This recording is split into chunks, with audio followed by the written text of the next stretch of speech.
Alors bonjour, c'est Is de l'âme qui vous parle.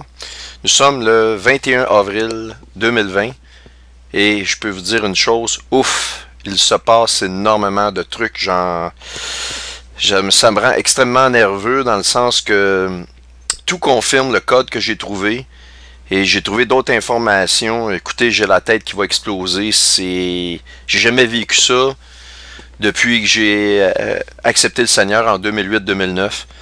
Je vous dis, préparez-vous, nous sommes arrivés au terme de ce que nous, les chrétiens, attendons depuis longtemps. On parle ici des temps de l'enlèvement. Nous sommes réellement rendus à ce niveau-là.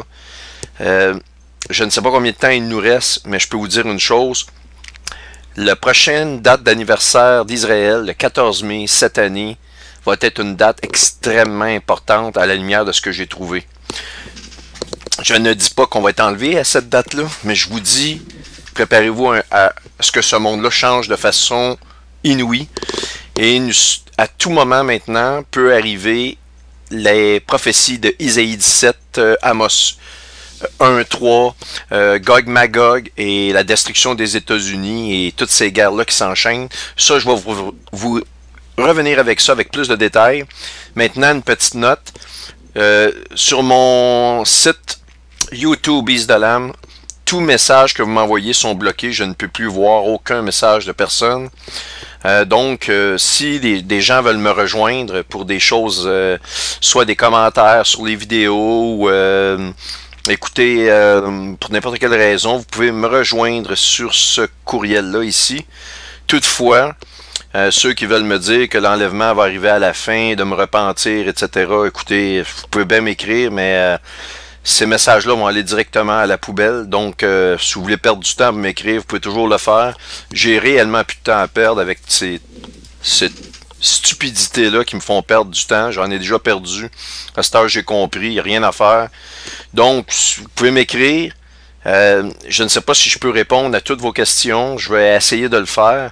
Mais je me concentre énormément à la production des vidéos pour vous montrer ce fameux code. Et ça pointe sur les temps dans lesquels nous vivons actuellement. Alors, j'enchaîne. Dernière fois, nous avions vu, j'ai passé en revue Amos 8, j'ai parlé de crypto-monnaie, j'ai parlé de Libra, Calibra, donc dans des moindres détails de toute cette prophétie-là de Amos 8. Et vous devez comprendre que la balance, qui est la constellation de la balance, c'est une constellation dans laquelle qui va nous marquer avec lorsque le soleil est en son cœur, les temps d'automne, les temps proches de la fête des trompettes, et les mouvements économiques les plus importants, que ce soit des grandes crises, etc., ce sont pour la majorité, si ce n'est pas à toutes les fois, produites dans le temps de l'automne, proche de la fête des trompettes. Vous vous rappelez du Shemitah? Le Shemitah, c'est justement, Jonathan Cahn en avait parlé, je ne vais pas rentrer dans ces détails-là, mais je vais juste vous faire un petit retour à la mémoire.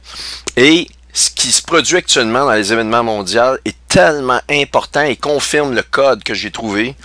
Et c'est pour ça que vous allez comprendre, au dévoilement de toutes les informations que j'ai, la raison pour laquelle je suis extrêmement nerveux. Bon, la plupart des chrétiens qui m'écoutez, vous savez, dans votre cœur, écoutez, on doit être rendu à la fin. Maintenant, par les événements, on le voit. Maintenant, ce que je vais vous montrer, c'est que la Bible nous a parlé du temps dans lequel on est. Et elle nous a donné vraiment les temps de l'année, le moment où le Seigneur commence son plan final de venir juger ce monde-là. Nous sommes rentrés à l'intérieur de cela. La plupart d'entre vous avez vu qu'il y a actuellement une guerre une guerre sur le pétrodollar, ok? Et le pétrodollar, qu'est-ce que c'est? Je vais justement vous en donner la définition parce que je vais vous montrer qu'est-ce qui se passe actuellement. C'est beaucoup et de loin beaucoup plus grave que le virus lui-même. Par contre, c'est le virus qui nous amène à cette situation-là. Écoutez, le coup est totalement génial. Mais la Bible nous avait tout donné dans les moindres détails. Et je vais vous revenir sur le chapitre 6 de l'Apocalypse, l'ouverture des sceaux. Et on va particulièrement se concentrer sur le cheval noir de l'Apocalypse. Et vous allez voir que la parole de Dieu est tellement précise que j'ai découvert qu'à l'intérieur du cheval noir de l'Apocalypse, que nous, chrétiens, nous parlons du cheval noir comme d'une entité, une prophétie, eh bien, on s'est trompé. Il y a multiples prophéties à l'intérieur du cheval noir. Et ces multiples prophéties-là donnent une caractéristique juste au cheval noir. Là, je pourrais me concentrer aussi, je pourrais vous parler du cheval rouge, cheval vert. Mais on va se concentrer sur le cheval noir parce que c'est le cheval actuellement qui, pour une raison que vous allez comprendre, précède les autres chevaux.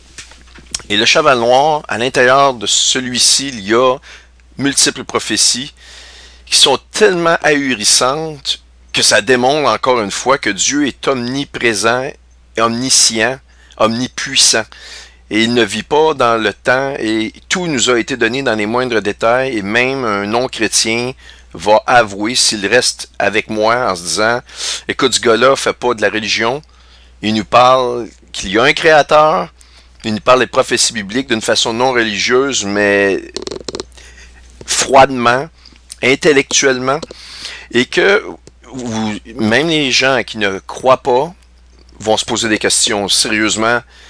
Et si vous ne vous posez pas des questions après avoir écouté la présentation, les présentations que je vais faire dans les prochains jours, j'espère le faire le plus tôt possible parce que j'ai même peur de ne pas avoir le temps de terminer ça. Mais écoutez, sérieusement, si vous ne posez pas de questions après avoir vu toute cette présentation-là, je veux dire, il n'y a rien que je peux faire pour vous.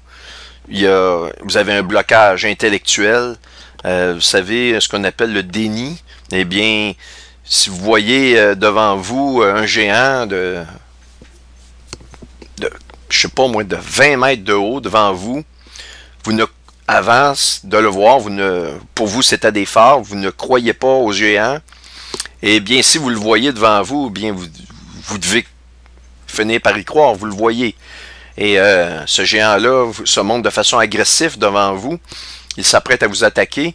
Vous devez de croire, parce que vous l'avez devant vous, c'est un fait accompli. Alors, certaines personnes vont se mettre la tête dans la terre et faire l'autruche et se dire, si je le vois pas, c'est parce qu'il n'existe pas. Donc, en ne le voyant pas, il n'existe plus. Alors, c'est sûr que les gens qui vont faire ça, alors il n'y a plus de logique, on disconnecte de ce qui est la réalité. Eh bien, à ce moment-là, vous ne pouvez pas adhérer à ce que je vais vous montrer. Alors, on rentre dans le vif du sujet. Malheureusement, avec tout ce qui se passe, je dois passer par certaines additions d'informations, mais ne vous en faites pas, vous allez être quand même extrêmement content de ce que je vais vous montrer. Avant de dévoiler le code, c'est pas parce que je veux vous tenir en haleine inutilement, mais je veux vraiment démontrer qu'on ne peut pas se tromper ici. OK? Et hier, depuis quelques semaines, en même temps que le coronavirus, il y a eu une guerre sur le dollar, le pétrodollar. Et le pétrodollar, c'est le fleuron de l'armée, pas de l'armée, mais de l'économie américaine, de l'Empire américain. Alors, hier, pour la première fois, historiquement, ce ne s'est jamais produit, le prix du brut est devenu négatif. Et, je vais vous le dire, hier, pour qu'un producteur de pétrole vende un baril, il devait payer à celui qui lui achetait, si vous voulez, son baril de pétrole, de brut. Le producteur du brut devait donner le pétrole, le baril évidemment, parce que l'acheteur l'a acheté, mais en plus, il devait lui donner 44 $ américains pour partir avec. Vous m'aviez bien entendu, il fallait que le producteur du baril de pétrole donne 44 $ à tout baril qui est consumé. Et vous allez voir que la prophétie sur le cheval noir est tellement précise, tout nous a été dit, on peut comprendre maintenant, j'en ai des frissons de juste à y penser. Alors donc, sachant ceci, je vais rentrer sans plus tarder à vous démontrer rapidement un brevet qui a été déposé le 26 mars 2020 ici. En fait, c'est le 23 mars qui a été déposé. Mais la publication s'est faite le 26 mars. De toute façon, nous sommes à 3 jours aussi. Le 23 ou le 26, ça ne change pas grand-chose. Tout ça pour vous dire que c'est extrêmement récent sur ce brevet-là ici, qui est le W0 2020 06 06 06. Alors, c'est une marque qu'on peut injecter à partir d'un vaccin et qui va faire en sorte de donner le pedigree de vaccination de la personne et ainsi pouvoir la relier sur un système de crypto-monnaie qu'on voit ici. Et alors, c'est exactement ce que je vous ai décrit, mais je ne savais pas que ce brevet-là ici venait d'être déposé. Moi, juste vous le montrer rapidement. Premièrement, bon, la plupart d'entre vous avez sûrement eu l'information depuis quelques jours. Moi, je l'ai eu depuis peut-être une semaine. Malheureusement, je n'ai pas pu produire de vidéo pour en parler. Mais mon but ici n'est pas de faire de la publicité et d'être le premier à vous dire ces informations-là. Premièrement, le W a une correspondance dans le langage hébreu à la valeur 6. Et vous avez un 0 ici, donc vous avez 6 0, encore un 6, 2020 pour l'année, et vous avez 06 06 06 qui fait 6 6 6, qui correspond vraiment à la marque de la bête du système économique que je vous ai montré ici, qui passe par le Libra, dont le moyen informatique est Calibra. Alors, c'est absolument extraordinaire et je vous confirme ici qu'on connecte une personne à un système informatique avec ce qu'on appelle une interface de communication ou un réseau de communication qui va relier un super ordinateur et aussi au système de crypto-monnaie. Évidemment, il ne donne pas le nom ici, mais comme je vous ai dit, ce sera le Libra. Maintenant, si on regarde les personnes qui ont développé ça, américains, Microsoft Technology Licensing LCC, évidemment, vous savez, Bill Gates, c'est Bill Gates qui a déposé ça, ou une de ses filiales, et voyez-vous, c'est à Washington. N'est-il pas étrange qu'on annonce des essaims de guêpes tueuses à Washington dans les prochaines semaines? Ça, c'est une nouvelle que vous avez peut-être eue. Si j'ai le temps, je vais vous en parler. Mais il y a des prophéties reliées à ça, des prophéties bibliques reliées à ça. Et tous les agents sont tous américains. Alors, la pyramide est sur le dollar américain. Et le dollar américain est basé sur le pétrodollar, ou le pétrole, le brut si vous voulez. Ils savaient dès le départ que du dollar américain naîtrait la nouvelle monnaie ici qu'on voit, dont je vous avais déjà parlé de ça. Il y a des chiffres ici, dans le bas, qui fait la notation 666. Si je regarde ici, $1 bill, attendez,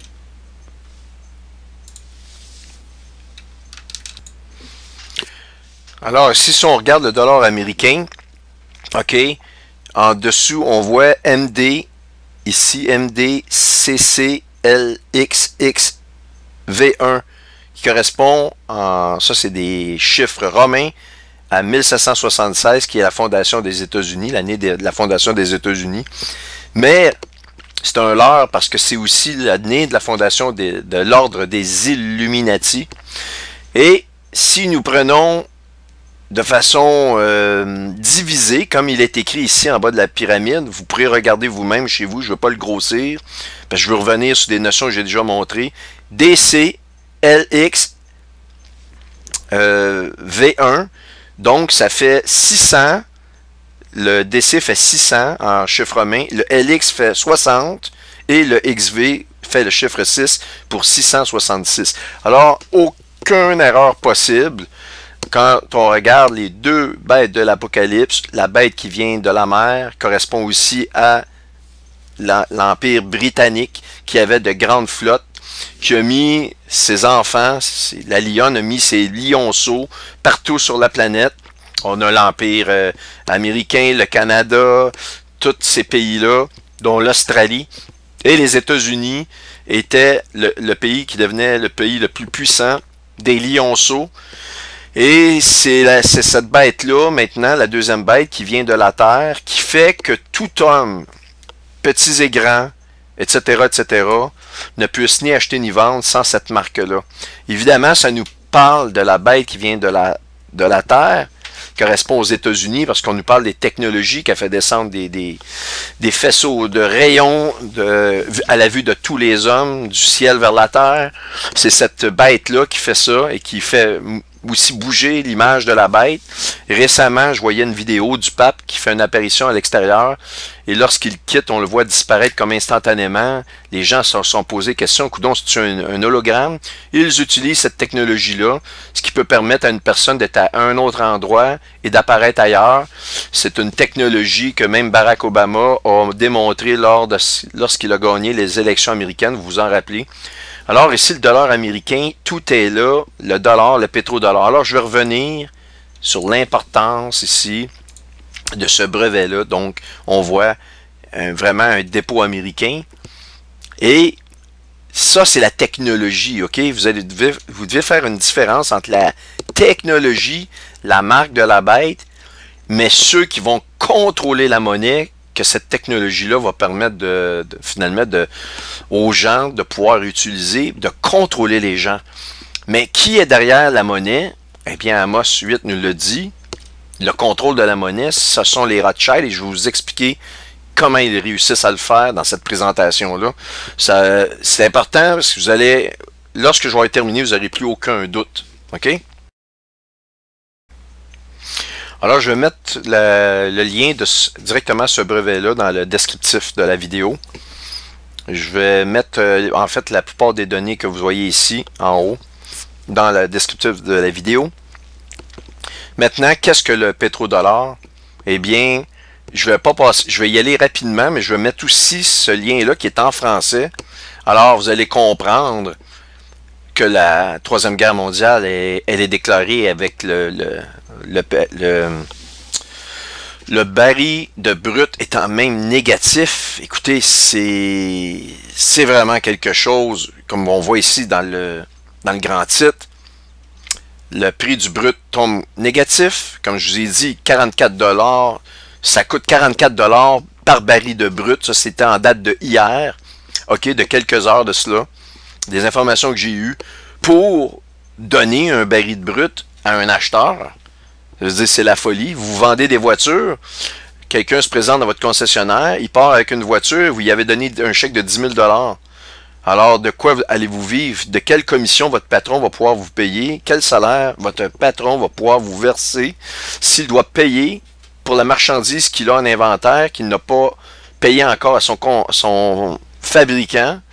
Imaginez-vous, c'est une catastrophe immense.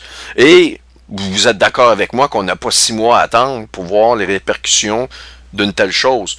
La seule solution, c'est une guerre au Moyen-Orient. Et cette situation-là, ils ne vont pas retourner en arrière. Et écoutez, c'est extraordinaire. Parce que le problème, je vais vous expliquer, c'est que ceux qui ont donné la technologie pour extirper le pétrole, c'était les Américains qui possédaient ça dans les années d'avant. Et donc, des centaines de compagnies de pétrole pourraient aller à la banqueroute. Eh bien, je vous annonce que ce n'est pas pourrait. Ici, ils disent could, qui peut dire pourrait. Eh bien, ils vont aller à la faillite. C'est la fin de l'économie américaine. C'est la fin des États-Unis d'Amérique. À moins qu'ils aient, avec le militaire, essayé de réparer ça. Mais je vais vous dire une chose. On connaît les prophéties, puis je vais vous revenir là-dessus. Alors donc, le pétrodollar, pour faire un petit résumé, dans les années, en fait en 1973, les États-Unis ont signé un accord avec l'Arabie Saoudite. Et l'Arabie Saoudite, dans le fond, l'accord, c'était la suivante. C'est que les États-Unis les protégeaient militairement en échange que toute transaction sur le marché international des barils de pétrole, de brut, si vous voulez, se ferait en dollars américains. Alors, vous comprendrez que lorsqu'ils ont signé ça, et après, ils ont embarqué dans le deal en 1975, soit 2 ans après, les Américains avaient signé tous les pays producteurs de pétrole membres de l'OPEP. L'OPEP, eh bien, ce sont les principaux pays producteurs de pétrole et c'est des pays dans lesquels ils vont extirper d'un sol très facile. C'est que ça leur coûte moins cher extirper un baril de brut que de beaucoup d'endroits dans le monde, à cause que c'est extrêmement sablonneux. Donc, le forage se fait de façon plus facile. Et en plus, les bulles de pétrole, si vous voulez, dans le sol, étaient à beaucoup plus petites profondeurs. Et les quantités, ben vous le savez, il y avait des quantités incroyables de pétrole. Donc, ici, je vais vous lire un peu, mais vous allez comprendre les étapes. Donc, la naissance du pétrodollar et ses conséquences. Comme nous l'avons vu dans l'article précédent, à la fin des accords de Bretton Woods, Bretton Woods, ça a donné naissance à la FMI en passant. Les États-Unis ont pris un avantage décisif vis-à-vis des autres pays alliés. Nous allons voir dans cet article comment ce tour de force a servi de tremplin pour asseoir durablement l'hégémonie américaine grâce au pétrodollar. Cela nous conduira à comprendre les raisons du premier choc pétrolier et la plupart des conflits militaires dans le monde jusqu'à nos jours. Alors, lorsque les Américains ont signé cette entente-là avec l'Arabie Saoudite et les autres pays, ils sont devenus, avec les richesses que ça les a amenées, la plus grande puissance de tous les temps. Et ils pouvaient dépenser dans le militaire. Donc, oui, l'Arabie Saoudite était contente de se faire protéger, sauf qu'ils venaient de créer un monstre à lequel ils ne pourraient plus eux-mêmes tourner le dos. C'est-à-dire que les États-Unis devenaient tellement puissants militairement que plus personne ne pouvait les défier dans le monde. Ils avaient un budget militaire, on va le voir, qui dépassait tous les pays du monde additionnés ensemble, grâce au pétrodollar. Le contexte, après la Seconde Guerre mondiale qui est vraiment quelque chose de prophétique, les compagnies pétrolières américaines dominaient le marché et les États-Unis produisaient les 2/3 du pétrole au niveau mondial. Donc, les compagnies pétrolières, ils avaient la technologie, comme je vous ai dit, et c'est eux qui contrôlaient la technologie pour extirper le pétrole. C'est pourquoi la cotation du pétrole était déjà en dollars et que celui-ci était fortement lié à cette matière première. La hausse ou la baisse du prix du pétrole équivalait donc à une hausse ou la baisse de la demande en dollars américains. Alors, les accords. Donc, je vous l'ai dit, en 73, l'Arabie Saoudite, OK? Donc, voici les détails de l'accord. Le pétrole soit facturé exclusivement en dollars américains aux pays importateurs. L'excédent commercial de cette activité soit investi en bons du trésor américain, c'est-à-dire dans la dette américaine. Wow! En contrepartie, les États-Unis accordent leur soutien militaire, ça je vous l'ai dit, et cet accord serait étendu aux autres pays de l'OPEP, si bien qu'en 1975, les États-Unis contrôlent les vannes du pétrole mondial. Conséquence, le pétrodollar fonctionne sur 3 piliers intimement liés les uns aux autres, que sont le dollar, le pétrole et l'armée. Wow! Et donc, dollar plus oil plus armée égale le pétrodollar. Alors, le dollar et le pétrole. En facturant le pétrole en dollars, on accroît la demande dans cette devise de façon prodigieuse. Toute économie ayant besoin d'énergie pour se développer, et donc va utiliser le dollar, et donc le dollar se répand à toute vitesse dans le monde entier. La stabilité du dollar est assurée par les pays de l'OPEP, qui payent la dette américaine et la demande mondiale en pétrole. Parallèlement, la demande en dollars est compensée par l'importation des biens avec lesquels il est échangé. L'armée et le dollar. Alors ici, je vous l'ai dit, vous avez une idée vous avez un graphique ici. Ça, c'est 2003-2005, mais je peux vous dire, ça a changé, mais c'est encore une réalité, sauf que la balance est en train de changer. Alors, le Canada, la Turquie, vous prenez tous les pays additionnés ensemble, si vous faites une ligne imaginaire, vous allez peut-être arriver environ où ce que j'ai mon curseur, si on additionne tous ces pays-là ensemble, et voici les États-Unis à elles seules, eh bien, le budget des États-Unis pour l'armée. Alors, pourquoi comprendre qu'ils sont devenus un empire sur Terre grâce au pétrodollar? Il n'est pas question qu'ils laissent tomber ça sur aucun prétexte que ce soit. L'armée américaine est ce qui garantit et qui protège les accords commerciaux du pétrodollar dans le monde.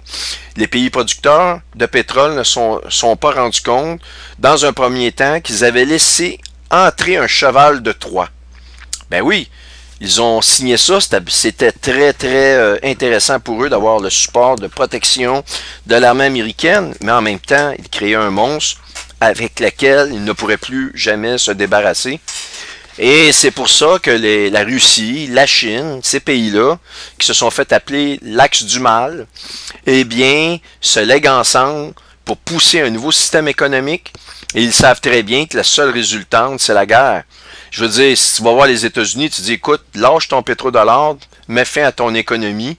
Tu vas partager le contrôle de l'économie mondiale avec nous.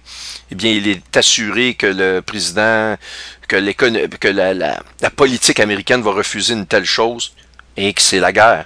Et donc, on comprend que dans Gog et Magog, la Russie étant à la tête de tout ce groupement de Gog et Magog, la guerre d'Ézéchiel 38-39, eh bien, qu'il fait un projet d'attaquer les États-Unis, la Babylone des derniers jours, en secret. OK? Il peut pas. Il parle de paix d'une façon, mais il prépare la guerre, puisqu'il n'y a aucune solution à ce problème-là autre que la guerre. Et donc, l'appui militaire qui faisait partie de la négociation du pétrodollar est devenu une garantie pour les États-Unis de protéger leur investissement. Alors, ci-dessous, une carte représentant les bases américaines au Moyen-Orient, je vous laisse imaginer la somme colossale qu'il faut pour entretenir et payer les soldats, les munitions, etc. Alors, voyez-vous ici, tous les points que vous voyez ici, ce sont des bases militaires américaines au Moyen-Orient. Écoutez, vous voyez la quantité. Eh bien, si je grossis la carte pour vous donner une meilleure idée, vous les voyez ici. Et l'Iran était entouré à l'intérieur de cela. Alors donc, ça vous donne une idée. Alors donc, on va continuer. Eh bien, les opposants, eh bien, il y a bien des pays qui refusent ou ont refusé de jouer le jeu. Par exemple, l'Irak, qui a décidé dans les années 2000 d'échanger son pétrole contre des euros. Et cette attaque directe contre le dollar a produit la seconde guerre du Golfe. Vous en rappelez? Ils avaient pourtant pas trouvé d'armes de destruction massive, mais elle a été un prétexte. Et pas juste ça, c'est la tombée des deux tours. Les Américains ne voulaient rien savoir d'aller là-bas. Ils ont fait tomber les tours, et là, les gens voulaient avoir la tête de Ben Laden. Ça a donné des prétextes d'aller là-bas. Mais ça conservait en même temps la suprématie américaine sur le dollar. Il y a eu l'exemple du Venezuela, la Corée du Nord, l'Iran, la Syrie. Et son allié le plus proche avec qui elle a une alliance militaire, ce sont en somme tous les pays qui ont été pointés du doigt par George Bush Jr. comme étant the axis of evil, l'axe du mal, c'est-à-dire des États terroristes. Eh bien, parce que vous le savez, on regarde des pays ici, eh bien, le Venezuela, c'est un ennemi des États-Unis, Corée du Nord, l'Iran, la Syrie, bon, vous savez toutes ces choses-là.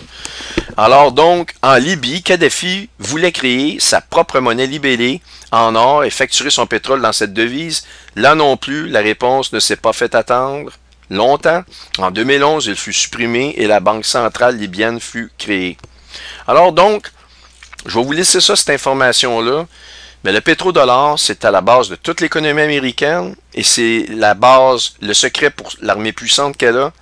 Et là, nous arrivons à la croisée des grands chemins parce que de la manière que ça fonctionne techniquement, une compagnie de pétrole, ils ne peuvent pas peser sur le piton on-off. On a quitté, là, le coronavirus arrive, moins de demandes, on ferme des vannes, on ferme des machines. Il y a des millions de personnes qui travaillent dans le domaine du pétrole, c'est une catastrophe. Et si on fait abstraction des gens qui travaillent, qui ont besoin d'argent à travailler, qu'on ne peut pas licencier massivement, eh bien, il y a les machines qui font l'extraction du pétrole, du brut, dans le sol par le moyen de forage. Eh bien, il faut savoir que lorsqu'on amorce l'ouverture d'un nodule d'huile, une grosse bulle d'huile dans le sol, si vous voulez, on vient percer jusqu'à cette enveloppe de pétrole-là dans le sol, au moyen de foreuses. Eh bien, il y a des pressions énormes à l'intérieur des sols. Écoutez, ces pressions-là doivent être contrôlées. On a juste vu, il y a, en 2010, lorsqu'il y a eu la tragédie pétrolière du golfe du Mexique, ils ne savaient pas quand est-ce que ça arrêterait. Il y avait du pétrole qui sortait du sol et le sol est en train de se fragmenter. C'était à cause des pressions tellement énormes qu'il n'y a pas de matériaux sur Terre qui puissent résister à cela. Donc, il y a des techniques pour contrôler ça. On ne peut pas faire n'importe quoi. Donc, si vous percez, vous commencez à faire l'extraction, c'est basé sur une demande mondiale. Et donc, c'est un train que vous avez commencé à faire avancer. Plus la population monte, dans les années 30, 40, 50, il y a eu une augmentation de la population. Le train a pris de la vitesse à ce niveau-là. Donc, plus de machines, plus d'extraction. Et là, tout à coup, du jour au lendemain, un virus se pointe et on dit non, non, non, il n'y a plus de consommation de pétrole. On tombe de 100% de consommation, qui était la dernière consommation avant l'histoire du virus. Et tout à coup, on tombe à 15% de cette consommation-là de départ, du jour au lendemain. Eh bien, ils ne peuvent pas fermer ces machines-là parce que, à cause de la pression qui va augmenter, ils se doivent de continuer à l'extirper. Mais ils le font en payant de leur poche maintenant. Ils vont tomber faillite. C'est une catastrophe sans précédent, je vous dis, économique sans précédent. Toutes les grandes crises économiques du monde entier peuvent aller se rhabiller. Nous venons de franchir une nouvelle étape. Et même si les médias ne nous en parlent pas, parce que tout ce qu'ils trouvent à nous donner, c'est le nombre de morts du COVID-19, eh bien, c'est la fin de toute chose. Nous venons de franchir une étape incroyable. Je vous le dis, moi-même, je suis extrêmement nerveux. Je suis content d'un côté, mais extrêmement nerveux et préoccupé. C'est incroyable qu'est-ce qui se passe. Maintenant, oh que je me sens fébrile de vous montrer ce que j'ai découvert à la lumière de tout ce qui se passe. Et je vous en ai parlé au début, là, d'entrée de jeu, qu'à l'intérieur du cheval noir de l'Apocalypse, qu'on voit ici en 3e position, ok, quand il ouvrit le 3e saut, ok. Alors, à l'intérieur même de ce, là je vais faire abstraction du cheval rouge, du cheval blanc, on va revenir sur ces détails-là un peu plus tard, mais ici, c'est vraiment incroyable ce que j'ai découvert. Quand il ouvrit le 3e seau, j'entendis un 3e être vivant qui disait « Viens ». Je regardai, voici parut un cheval noir. Celui qui le montait tenait une balance dans sa main. Alors, Amos, vous avez falsifié, vous avez calibré de façon mensongère la balance, ok? Donc, une relation directe ici. Celui qui le montait tenait une balance dans sa main, donc ça parle de l'économie. Et voici, j'ai entendu au milieu des 4 êtres vivants une voix qui disait « Une mesure de blé pour un denier et 3 mesures d'orge pour un denier, mais ne fait point de mal à l'huile et au vin. » Lorsqu'on regarde dans la concordance, ne touche pas, ne fait point de mal, c'est ne touche pas à l'huile et au vin. Alors, le touche pas ici peut se voir dans plusieurs... ne pas faire du mal à du vin. Tu peux pas vraiment frapper sur du vin puis que le vin va ressentir de la douleur. Mais ça peut aussi être dans le sens de laisse-les tranquille, ne lui touche pas, laisse-les reposer. Un arrêt de sa consommation, si vous voulez. OK? Alors, regardez bien ce que j'ai découvert. C'est très, très récent dans le domaine de la grande finance. C'est assez récent qu'on a découvert une relation extrêmement importante et insoupçonnée entre les vins, si vous voulez, raffinés et l'huile brute. Il y a une relation intrinsèque, très intime entre, vous m'entendez bien, entre l'huile brute et les vins raffinés. Et je continue dans cet ordre-là.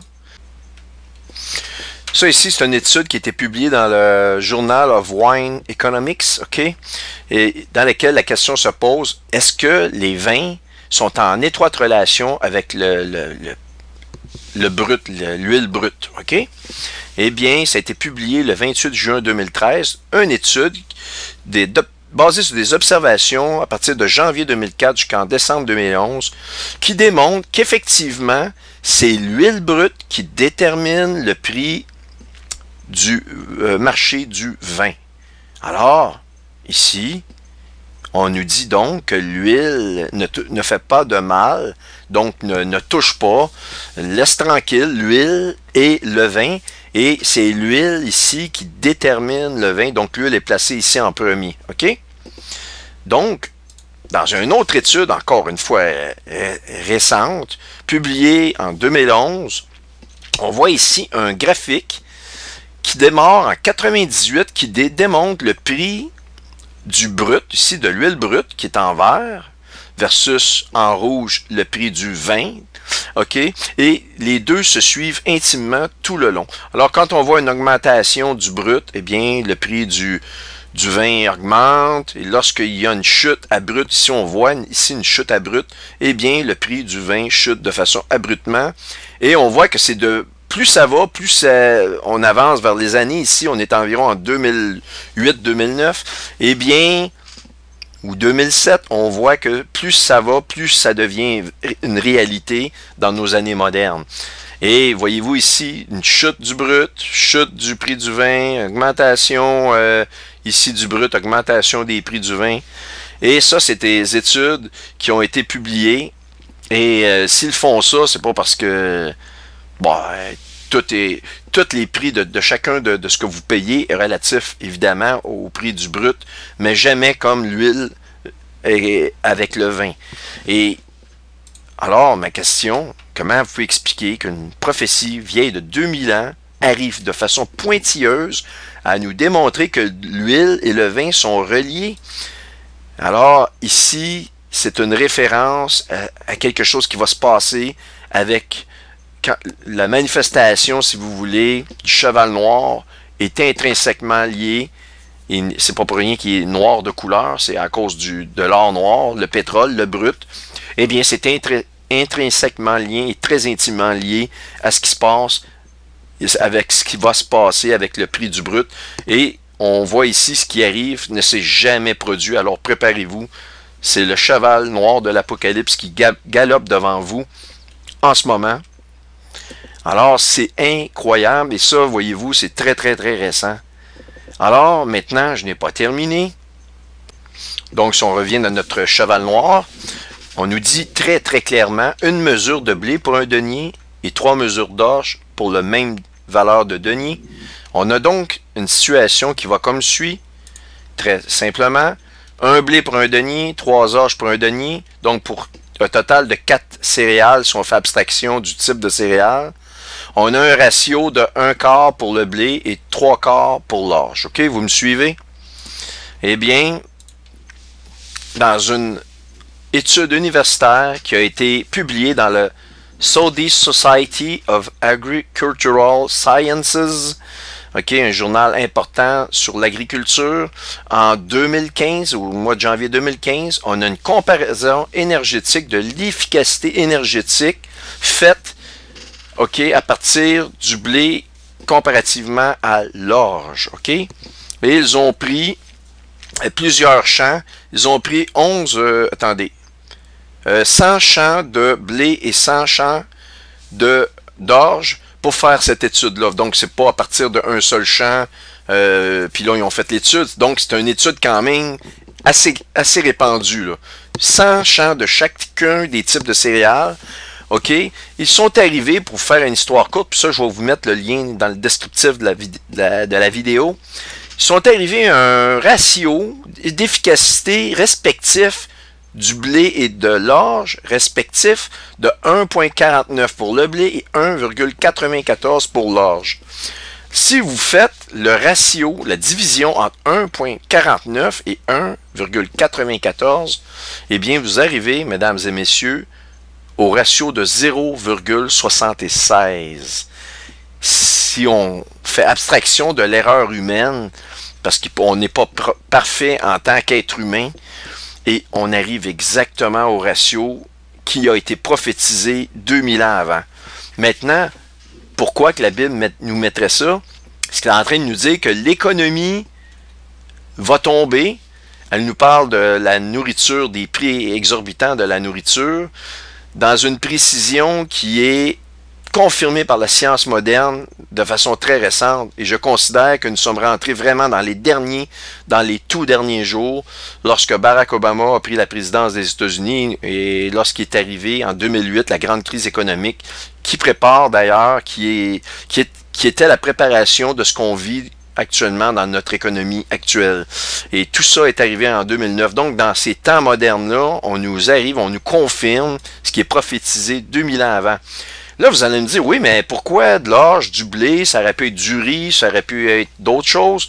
Eh bien, on nous dit, comme je vous ai montré, l'huile ne touche pas à l'huile et au vin. Je vous ai montré dans des études récentes, encore une fois, la relation intime entre le brut, qui, lui, va gérer le prix du vin.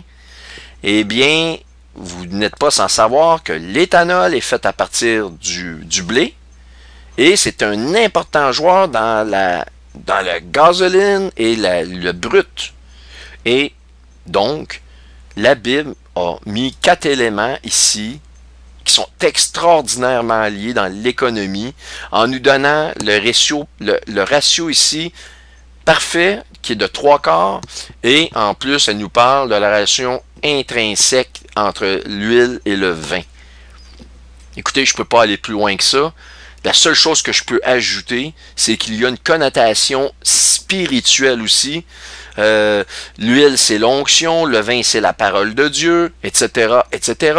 L'orge ici, si on fait la récolte de l'orge, on ne passe pas, dans les anciens temps, on n'utilisait pas ce qu'on appelle l'outil qui s'appelle le tribulum.